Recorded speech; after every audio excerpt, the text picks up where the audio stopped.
All right, young scholars, our last lecture of the semester focuses on SEO, search engine optimization, and PPC pay per click.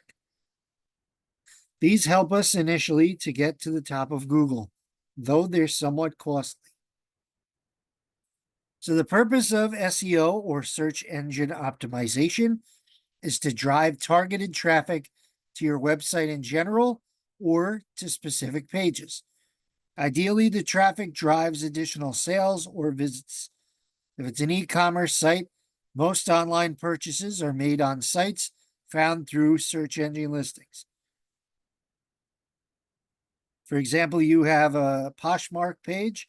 Somebody's going to search specifically for the item they're looking to purchase. So SEO is technically not paid advertisement, although you might be able to pay quite a bit to get your new web page up to the top of Google. So SEO influence rankings in the natural search results. PPC is paid search advertising on a pay-per-click basis. The more you pay, the higher your placement. You stop paying, you could possibly stop receiving traffic. As mentioned, PPC stands for pay-per-click. And SEM is search engine marketing, which is a combination, a little bit of both.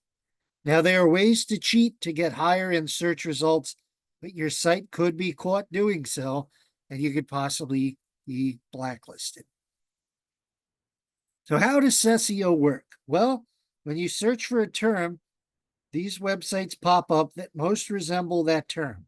Many will have the search term in their domain name. For example, if you were to search the term sports, I'll show you this example. If you search the term sports, you'll notice sports.yahoo.com pops up. ESPN pops up because of the way they have their meta tag set up. Sports Illustrated, Fox Sports, CBS Sports. So you generally want to have sports within the domain name if that's your search term you're looking for. So the most commonly used search engine these days is Google, which uses Google AdWords in order to set up your pay-per-click option. Bing, you could possibly use Microsoft Advertising, and you might even still use Yahoo Search. So SEO is based on setting up keywords. You should do research beforehand. The right keywords are relevant to your business and popular with searchers. You might want to use what are called long tail keywords. So instead of sports trying to compete against all the big boys, you might have a cricket blog you set up. So you might have cricket matches or cricket scores or cricket highlights instead of just specifically using the search term cricket. The links I've provided here are tools that will help you determine what the right keywords may be for your specific search. What is your domain? What is your topic? SEO is constantly changing.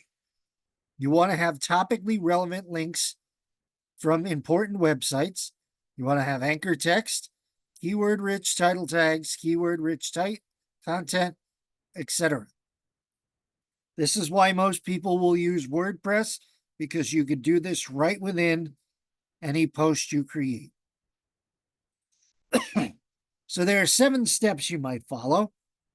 Get your site fully indexed, get your pages visible, build links and PageRank, leverage your PageRank, encourage click-through, track the right metrics, and avoid worst practices. And you'll see on each of these slides, I give you a general idea of those specific steps. So initially, get your site fully indexed. What are called spiders will crawl your website to find all the pages you have and make them visible to search engines. So how do you get your page visible? Well, meta tags. That's the primary way that ESPN gets to the top of the heap when it comes to SEO. If you were to right click and click view page source, you'll see all these meta tags. Sports, sports, sports, sports, everywhere within this specific page source. So you can exchange links to build your page rank. All new websites are going to start at 0. Obviously, a page rank of 10 is not going to link to your specific page. So you might want to specifically put it on Twitter, put it on LinkedIn, other social media sites to build up your page rank initially, and then exchange links as you so choose, which is what you do to leverage your page rank. A one-page rank, you could put it on a one-page rank other person's website, and then you put theirs on theirs. But don't link to bad neighborhoods. Somebody with a 0 page rank that's a brand new site isn't going to help you. So here's an example. You don't want to create multiple page names because that is not going to trick Google. It might actually end up with you being blacklisted. Ideally, you want to encourage click-through. Make your website decent looking. Make people want to stay on it and click various web pages. Track the right metrics. Who's clicking on what links? What rankings are you? Where's your keyword? Are you 5th on the Google list or are you on page 100?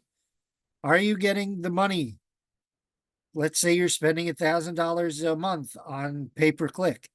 Are you getting a return on investment? Are more people coming to your website and making purchases? And here are some worst practices that you need to avoid. Do not spam. These are considered spam. Well, not spam, but bad for rankings. Don't have splash pages. Those little pages that pop up before you get to the actual page itself. A lot of these practices were done 20 years ago. Very outdated now, and often leads to individuals leaving your web page. So in summary, focus on the right keywords, have great keyword-rich content, keep building that page rank up, and check the correct metrics and modify accordingly. So with pay-per-click, you end up having to bid on the search terms you want. You only have to pay when somebody clicks to get to your website. That is why it is quite common to use what I called tail end keywords. So in this example here, we have flowers.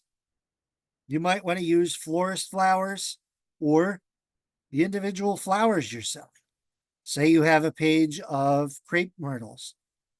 You use that search term instead of specific flowers. It helps by providing you with immediate placement, and you're allowed to control your budget. Say you get 10,000 visits. You used up all your money for the pay-per-click in the first week of the month. Well, you could decide to increase your budget or just wait until the next month starts.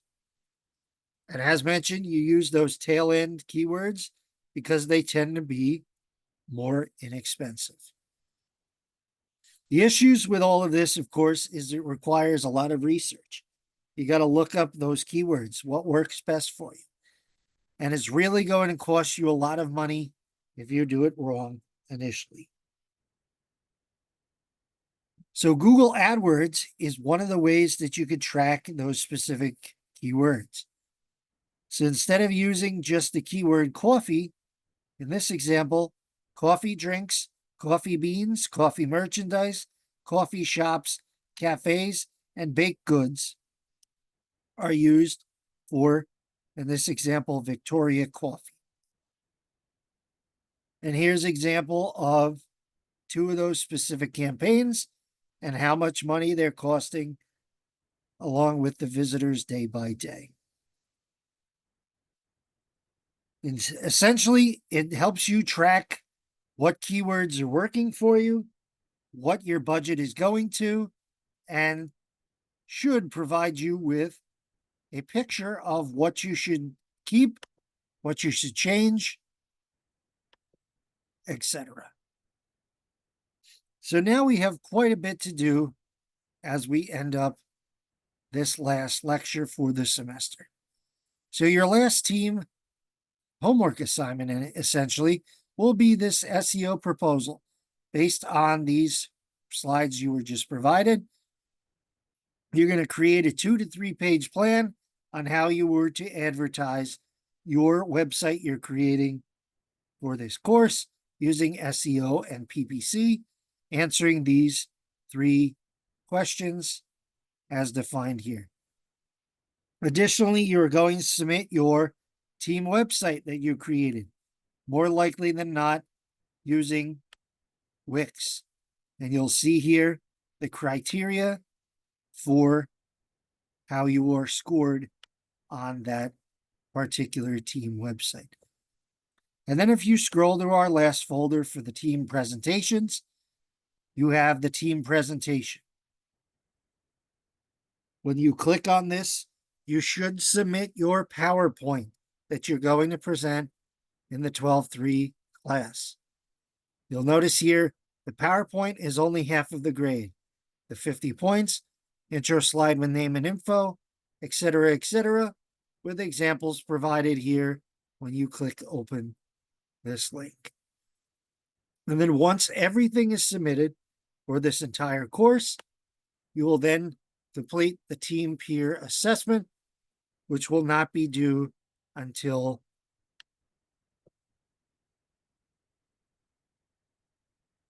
December 9th. And that concludes our lectures for this wonderful course. And I appreciate all of you taking the time to take this journey with me. Again, if you have any questions, you are free to pop in the Zoom meeting this week.